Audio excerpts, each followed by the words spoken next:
Okay, sketchy weather today. It was actually drizzling a little bit. Fortunately, I flew it ahead of time anyways, just in case it starts pouring. Now, with that in mind, what did I read today? How about this first one, which is kind of interesting? Remember all that hysteria about mystery drones around New Jersey? Well, apparently here, it seems like somebody is taking credit for it, I suppose. So what's going on here? It says, New Jersey drone and UFO scare solved. Private contractor unveils strange aircraft, takes credit for sky mystery. If that is the case too, why didn't they just say so initially? It says a private company at a high-powered army conference demonstrated a unique aircraft at the event and allegedly took responsibility for setting off last year's drone and UFO pandemonium in New Jersey, a source told the Post.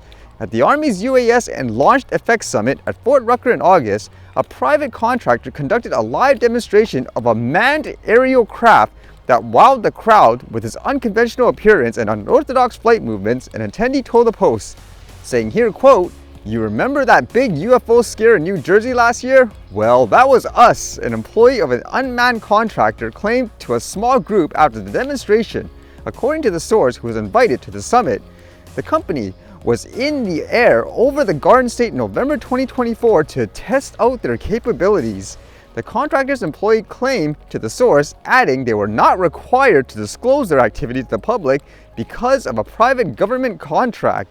I mean, that was one of the givens essentially, where it had to be a government operation of some sort. Like, there's no way you can deny that with so many videos coming out, even though there were a lot of people trying to take advantage of the situation, for example, creating fake videos and all that. They further say here, it feels like it's a UFO because it defies what you're expecting to see, they said, adding there was an uncanny valley feeling when watching it quietly motor through the sky. When it turned, you almost completely lose sight of it, the source said of the roughly 30-minute demonstration in the controlled airspace of Fort Rucker, which is why I think we're seeing this up in the sky and why there were reports of people seeing it and saying it disappeared. That makes you wonder, in these cases, is it not just better to tell people, for example, it's an authorized government, flight of sort? You don't have to disclose exactly what it's doing, but that way you prevent anyone from going into some kind of, panic mode and so forth.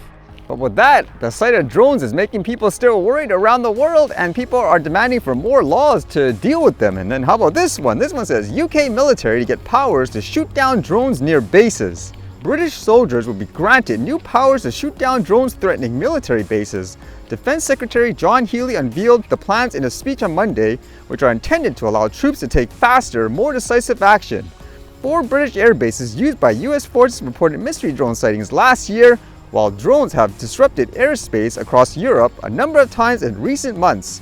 The new powers will only apply to military sites but could be extended to civilian locations such as airports. To me, again, when it comes to military sites, it's kind of like a no-brainer for a lot of people as well, I would imagine. You fly it there, expect it to get shot down or something like that. I don't want to get all the technicality and hysteria over this.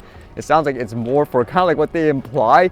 They could just slowly bring it to other places, for example. Let's just say in a civilian area. But again, it should just come down to what you're using and how overall. And late last night, actually, it seemed like the internet just imploded. So many sites and companies just went down. Now, what was going on? Apparently, it all revolves around Amazon services, where so many companies are using it, and when that goes down, that's it, it's over. So apparently, Amazon Web Services, which is the world's largest cloud computing provider, they experienced a widespread outage that disrupted services across the globe. They say it apparently began at around 7:50 a.m. ET, although I've noticed some sites actually going down sooner than that, where it quickly escalated and thousands of apps and websites that went down. For example, things like Snapchat, and not just social media platforms, companies in general. You can see like the huge list of services. Imagine even using, for example, like smart devices like their Alexa all of a sudden is not responsive. That's kind of scary too, especially if you are in that, let's just say, smart lifestyle where everything is connected and this thing goes down, that's it. Imagine if you can't open doors and so forth just because of this.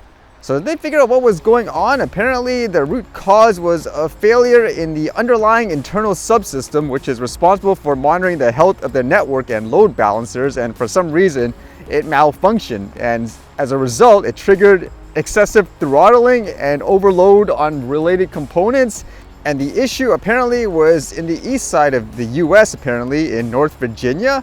But as you can imagine, it propagated globally due to the interconnected nature of the cloud services in general. So because they isolated the incident, they're trying to fix it, I guess, as quick as possible. But can you imagine that again? Just even with those stories before, if you guys remember, of people getting locked inside their smart cars, I think in some ways we're too connected, let's just say, to the cloud and all that. We got to be able to do things manually still, just in case of stuff like this. I mean, think of that. One service goes down and virtually every single company and provider goes down with it. I mean, it's almost like that disastrous situation here in Canada where one telecommunications provider, Rogers for example, goes down, and so many companies and organizations, they go down too. People can't get inside their homes or buildings in general. I mean, that's crazy to think about, huh?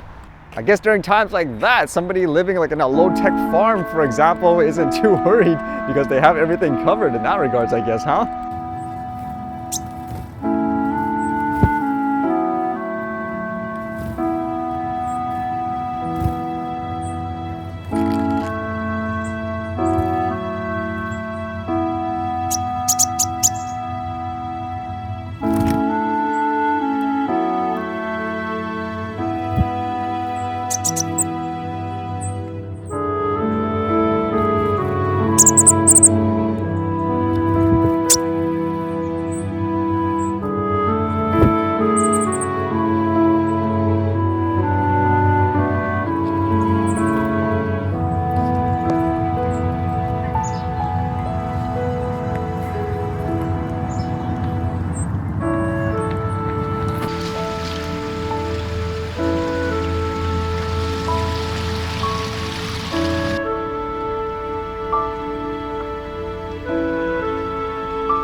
All right, see you guys later.